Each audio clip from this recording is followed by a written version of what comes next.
You are in an elevator. There is no other person in there. You don't know them. Floor 3, floor 4, floor 5, and somewhere around 14 seconds in, something starts to hurt. Not physically, but something. A pressure, a wrongness. And then you hear yourself say it. Hot out there today, huh? Why did you do that? You don't care about the weather. They don't care about the weather. Neither of you learned anything.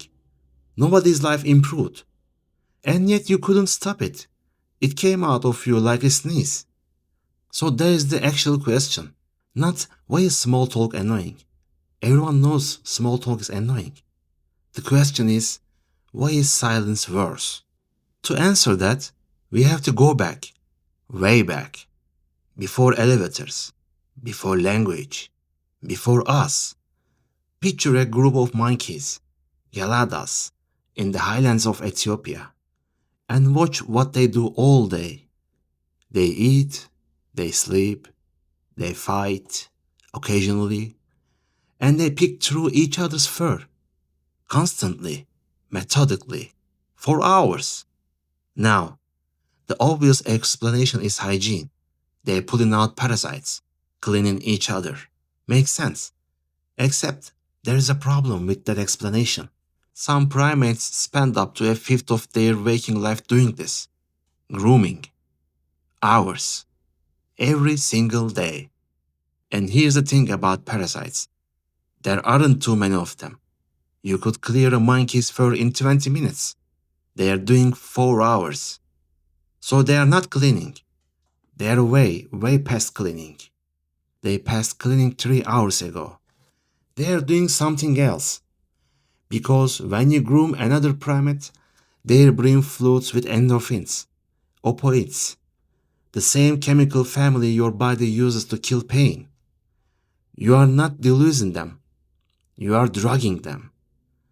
And that buys you something. Loyalty.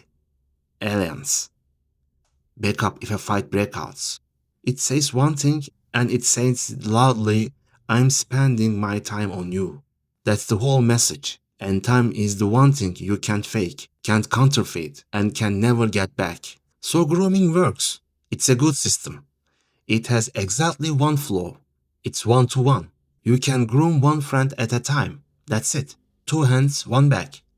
Which is fine. If your group is small, 15 monkeys, you can maintain those relationships, do the rounds, everyone gets their hour. But your ancestors' group didn't stay small. They got bigger. Because bigger is safer. More eyes for predators. More hands for hunting. More allies in a fight.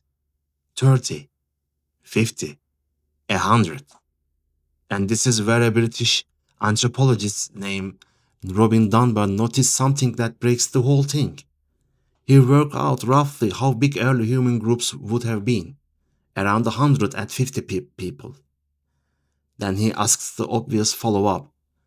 How long would it take to groom 150 relationships? The answer was about 40% of every waking hour. Read that again. 40% of your entire life spent touching people's backs. That's not a schedule.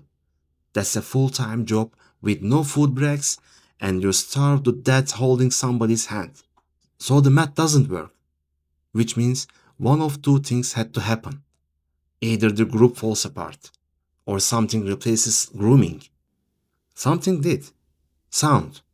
And Dunbar's argument, and I want to be straight with you here, this is an argument, not a proven fact.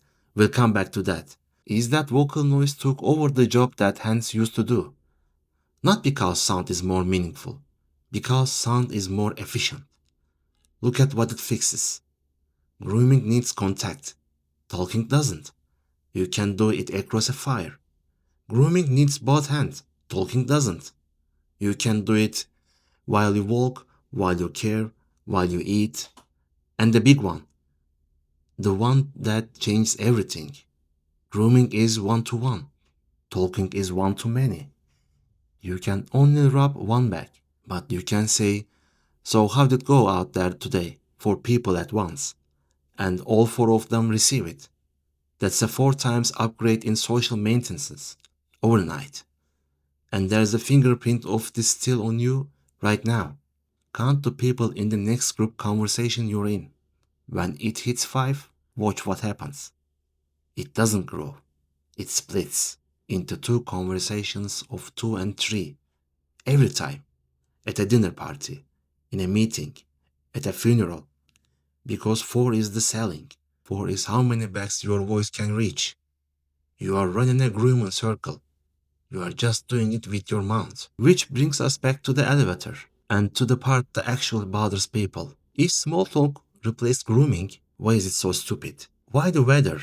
Why traffic? Why working hard or hardly working? Why is none of it about anything? And the answer is the best part, because it was never supposed to be about anything. Go back to the monkeys. What was the content of grooming? What information was transmitted? What was the point of pulling a bug out of somebody's shoulder? There wasn't one. There was never any content. There was only ever the signal. I'm spending my time on you. Small talk isn't failed conversation. It's not conversation that run out of ideas. It's grooming. And grooming has no subject. Hot out there today doesn't mean it's hot out. It means I see you. You are not a threat. I'm giving you 8 seconds of a life I don't get back. The weather is the bug. It was always just the bug.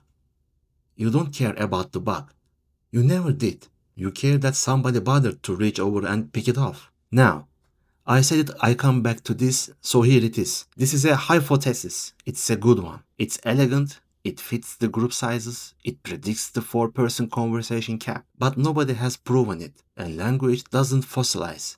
So nobody's going to prove it soon. Other researchers think speech started with a gesture. Some think it started with mothers who had to put their babies down and needed to soothe them from a distance. So don't take this as settled. Take it as the most interested available explanation for why your mouth open in elevators. Because whatever the mechanism was, the behavior is still there, in you, running. So the next time you're stuck in elevator and you heard that noise coming out of your face, that's not you being awkward. That's 3 million years of instinct showing up to work with no hands.